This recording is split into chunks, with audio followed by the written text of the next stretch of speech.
It's Hockey Prospect Radio with ECAC Hockey, the leaders on hockey. Oh, what's going on here? My audio is going fried here.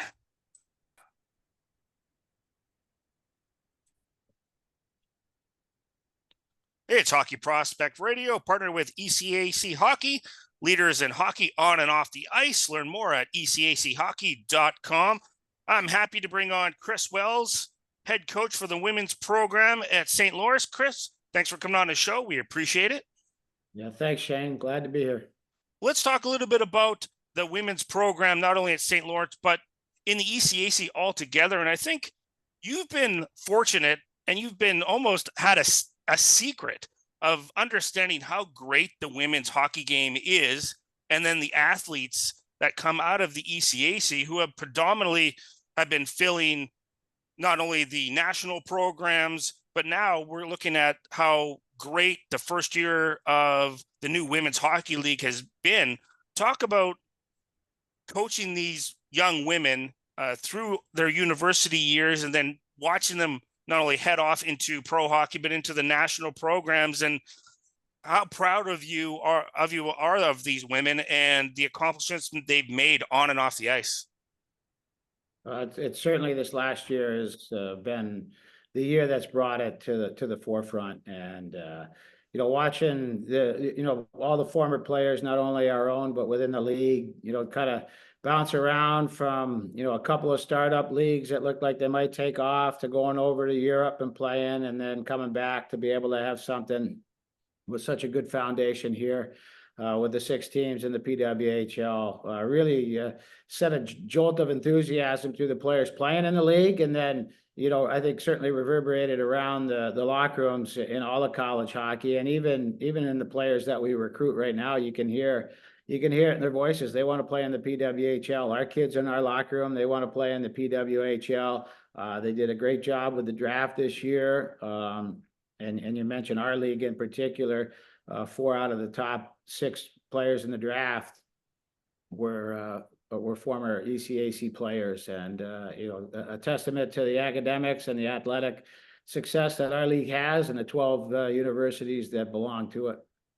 Chris, one of the things that I think finally people are starting to realize, and there is some really great, examples of this beyond after the women have left university and gone on to other parts of their career, but I think the Women's Pro League has certainly helped that, and the ECAC is a part of that journey for these women, is how incredibly formidable they are as leaders and contributors to their communities off ice. I want to talk a little bit about their leadership of the women on your team and the women that you coach against, because if you look at individuals like Angela Ruggiero and what she's accomplished, I think sometimes we don't appreciate the level of academic prowess and how difficult it is to be a student athlete, particularly in the ECAC, with the level of how challenging the academics are, and then having to play on the weekend and be prepared mentally and emotionally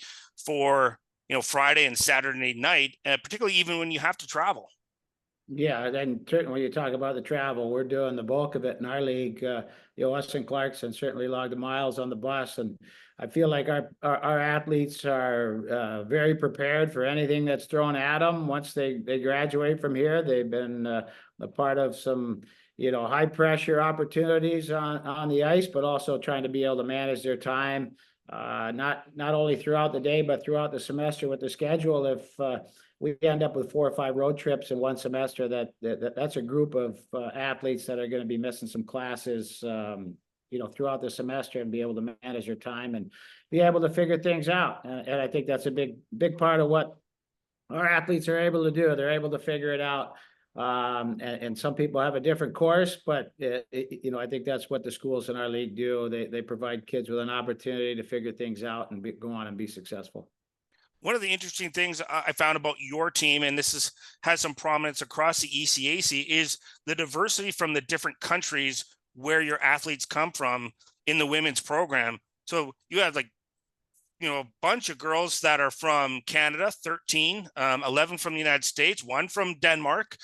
Talk about, from a recruiting process, from the families, not only the young women that, perhaps don't have a scholarship yet or are trying to, or, potentially earn one, or as the parents listening in Canada who may not be familiar with the ECAC and the opportunity not only that your university provides, but what the ECAC can provide young women in terms of their academics, but also their opportunity to play at a great level of hockey. Yeah, I think you hit the nail on the head there, Shane, in terms of the academic opportunities in our league. And I think that's why it's such a attractive place to come and play. And I think in terms of us as a university, St. Lawrence University, our proximity to Ontario leads to the number of players from Ontario that are here, for most of them. And for the Toronto, east side of Toronto and the Montreal kind of area, we're one of the first schools over the border that they can get to. And then I think when you talk about what makes it a comfortable spot is, our staff's been in place for 16 years. So I think that certainly resonates with a lot of families, just the longevity of our staff, the security of our staff, and knowing that their children can come here and be in a safe, comfortable environment. Talk a little bit about, because you coached in the NCAA for 30 years, except maybe for 1 year, and 15 as a head coach on the women's side. Can you talk a little bit about which is a little bit easier, not easier, but was it easier to coach the men than the women, or was it easier to coach the women as athletes and students and their level of self-discipline than it was the boys? Yeah, I mean, I get that question asked all the time. I've loved my time coaching both the men and the women, and the biggest adjustment for me was not so much gender related. It was, I went from an assistant coach to an associate coach on the men's side, and then became a head coach and coaching women. So not only was it a transition for me to switch from the men to the women, but just in terms of the day-to-day job responsibilities of being an associate coach and then moving on to be a head coach. So I found that to be the biggest adjustment. I've loved every step of the way along the way. I've worked with some great people. We talk often with all the people that we work with, and certainly a lot of laughs. But I think everybody, and most of my time obviously has been at St. Lawrence. Did 4 years at Colgate, a very similar school, recruiting the same type of athletes. I did 1 year out in the old CCHA with Western Michigan, but an old St. Lawrence grad and alum, Billy Wilkinson. You talk about the secret of women's hockey just coming. I think St. Lawrence certainly is one of the best kept secrets in college hockey too, with the amount of people that we have, not only in the game, the pro game, and the college game. So, and we do a good job of taking care of each other. So that's how I ended up at Western Michigan, and I worked for Donnie Vaughn, who was also a St. Lawrence grad at Colgate, and then was able to come back here and work with Joe Marsh for a long time, and took over for Paul Flanagan, who was also a St. Lawrence guy and one of my high school coach and my associate coach. So I've enjoyed every step of the way, and loved everything about the ECAC, the rivalries, the road trips, going down and playing Colgate on Friday, and then you get on the bus and you go play Cornell on Saturday. I think, the uniqueness about our schedule is that we don't play each other back to back. We generally play each other one time, one semester at one rink, and then they come to your place the second semester, and really balanced schedule. And you got to park the game from Friday and move on to Saturday, because you got a completely different opponent, a completely different scouting report. But I've loved coaching both the men and the women, and love what I get to do now. Been able to raise my family. I was born and raised here in Kent. My dad was a professor here for 45 years at St. Lawrence. Mom was a nurse, and my wife and I have been able to raise our family here in Canton. And they're as much part of the ECAC as I am coaching, because that's what they've lived.